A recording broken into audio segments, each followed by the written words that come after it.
My name is Thomas Frazier.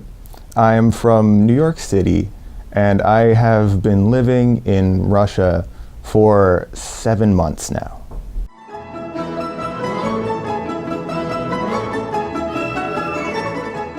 What surprised me the most about Yekaterinburg was the hospitality. So I arrived here and I didn't have a place to live really, and so this family that I didn't know, they said, live with us. That's easy, yeah. And then have some food. Do you want this? Do you want some cognac? Do you want some more food? Eat. You are too skinny. And I was just wonderful. There is this idea, I think, in America that Russians are cold and they don't smile. They don't like things. But when I came here, everyone was so warm and accepting and just lovely, in a word.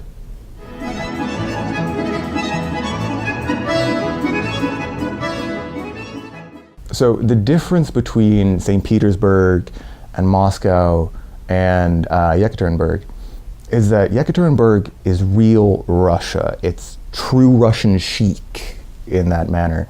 Moscow, it's international and it's more bland. So there's, I speak French, I speak German, I speak English. It's all mixed, which is interesting sometimes.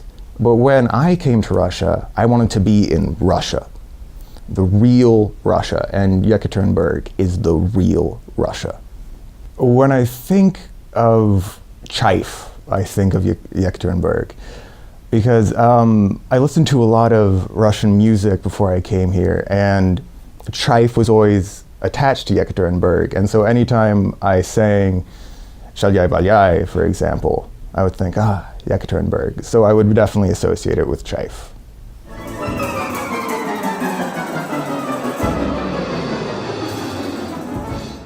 One thing that was strange for me was wearing topachki inside. And topachki are these slippers that you wear inside. Now, in America, you walk in with your shoes, you leave your shoes on, you walk around with your shoes, you leave wearing your shoes. It's the same in Germany too. But when I was here, I just walked into this house where I was staying, and the owner of the house looked at me like I was insane, like I had just offended her. And I didn't know what I was doing. He's like, topachki, put on your topachki. Like, I'm sorry. So I think that was a little strange for me, but I got used to it after a while.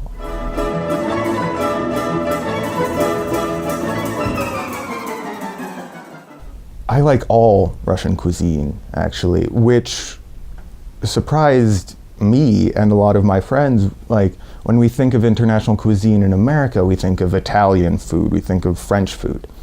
But Russian food is really good. There's one thing, only one thing that I do not like, and that is холодец. And to explain this, it's like aspic, sort of. It's meat in jello, and it sort of jiggles, and it's meat, and you don't know what it is, and it's not my favorite thing, but everything else is absolutely delicious. One thing that I'm a little jealous of Russia about is that in Russia, all of the milk products are better. So the sweetened condensed milk, it's better. The ice cream, it's better.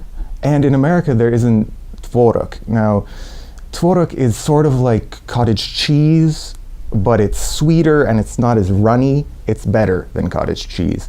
And then kefir, this is like drinkable yogurt, but it's better. Everything made out of milk in Russia is better, and I wish we had that in America.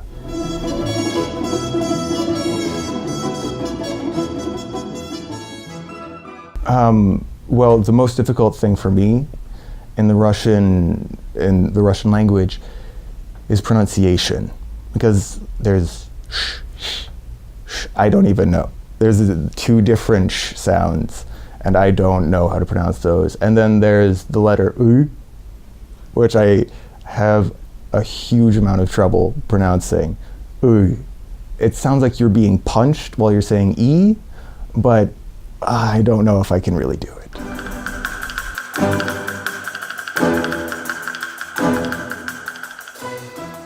Some advice I would give to Americans in Yekaterinburg: don't shake hands over the threshold. I did this once, and I was shaking a woman's hand. She was, you know, a woman, and she pulled me over the threshold so that I would not be doing it anymore. So definitely do not do that.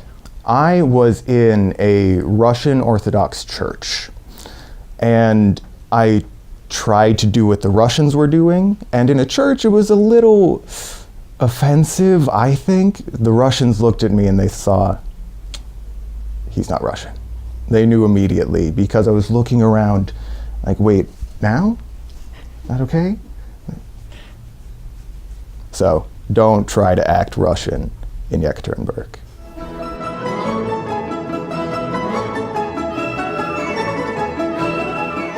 This January, one of my friends came to Yekaterinburg and I said, we have to go and do Krishenia.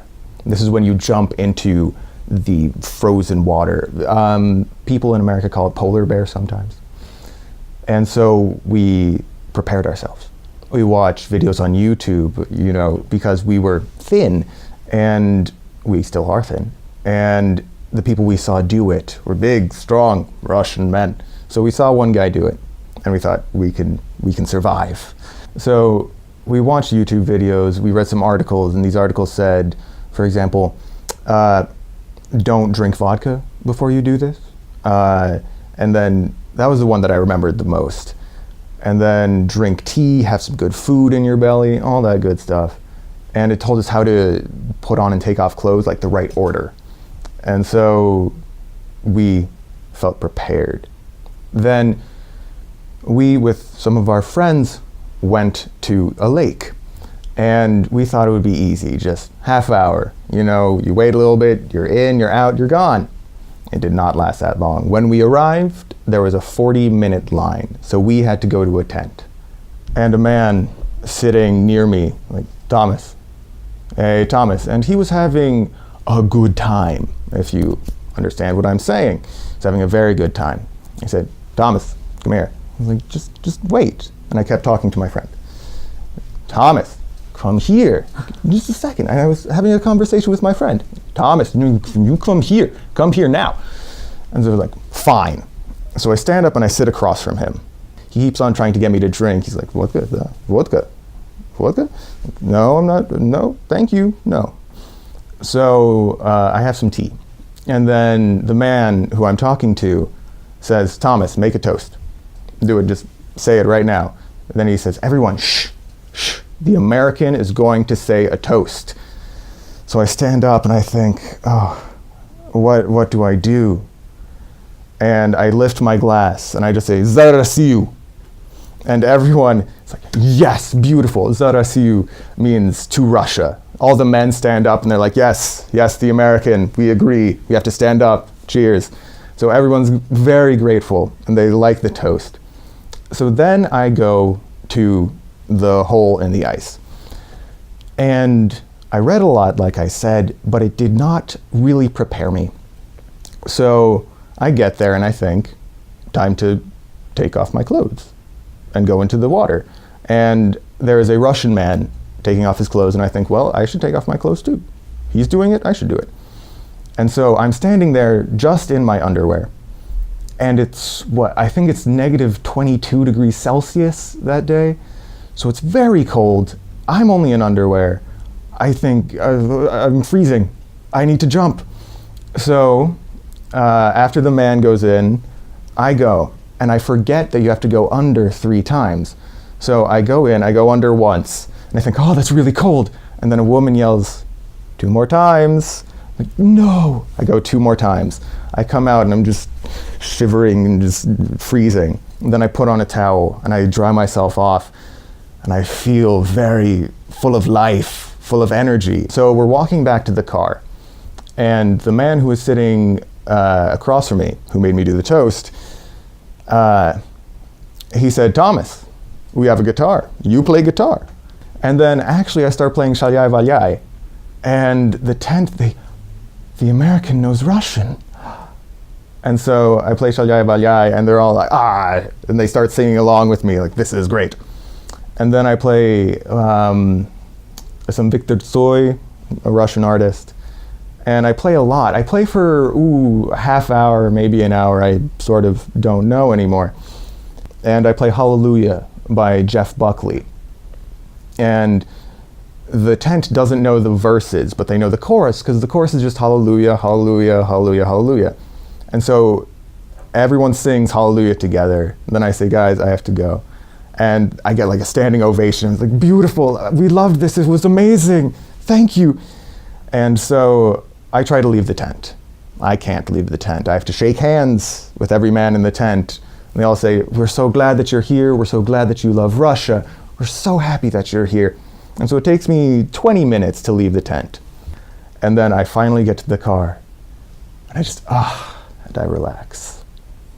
And so yeah, that is my story of how I jumped into a hole in the ice.